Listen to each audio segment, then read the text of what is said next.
ब्रह्मांडर रहस्य उपरु हटिला परदा। प्रथम थर पई मपागला ब्लैक होल जेट र शक्ति। प्रकाश पाइला आश्चर्यजनक तथ्य। जना पड़िला केते बेगरे गति करुछि ब्लैक होल जेट। महाकाश विज्ञान क्षेत्र में एक बड़ सफलता मिली। ब्रह्मांडर सबुठारु रहस्यमय क्षेत्र ब्लैक होल बा कृष्णगर्तर शक्ति को नहीं वैज्ञानिक माने एक बड़ खुलासा करिसेंती। प्रथम थर पई ब्लैक होल रु बाहरुतबा जेट शक्तिर सठिक माप निया जायछि, जहा सुनिले आपण आश्चर्य होइजिबे। वैज्ञानिकों कहवा अनुसार ब्लैक होल रो ध्रुवरु बाहरुतबा अत्यधिक शक्तिशाली प्लाजा धारा बा ब्लैक होल जेट रो शक्ति प्राय 10,000 सूर्यों शक्ति सह समान। अंतर्जातीय गवेषक दल एही चांचल्यकर तथ्य सामना को आनिछंती। पूर्वरु एही शक्तिर केवल एक आनुमानिक आकलन करा जाउथला, किंतु एबे एहार सठिक माप करा जायछि। केवल शक्ति नुहे, एही जेट रो गति को नै मध्य गुरुत्वपूर्ण रिपोर्ट मिलिछि।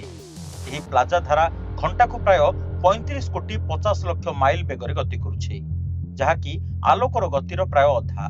पृथ्वी ठारू प्राय 7200 आलोक वर्ष दूर थिबा स्निक्स X1 सिस्टम रे एही ब्लैक होल एवं एक विशालकाय नील तारा रहिछंती।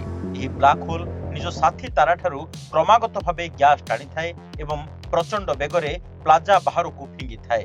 ब्लैक होल रे पडुथबा पदार्थरू बाहरुथबा मोट शक्तिर 10% जेट आकार रे बाहर को निर्गत होता। ऑक्सफोर्ड विश्वविद्यालय स्टीव प्रभु एवं तांको टीम गत 18 वर्षर high resolution radio imaging data व्यवहार करी एही गवेषणा करिसेंती। नेचर एस्ट्रोनॉमी पत्रिका रे एही अध्ययन प्रकाश पाइछे। एही तथ्य आगामी दिन रे गैलेक्सी बा आकाशगंगार गठन प्रक्रिया को बुझिबारे बड़ सहायक हेबो।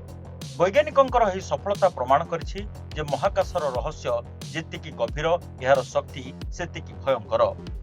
ब्यूरो रिपोर्ट, ओडिशा संवाद।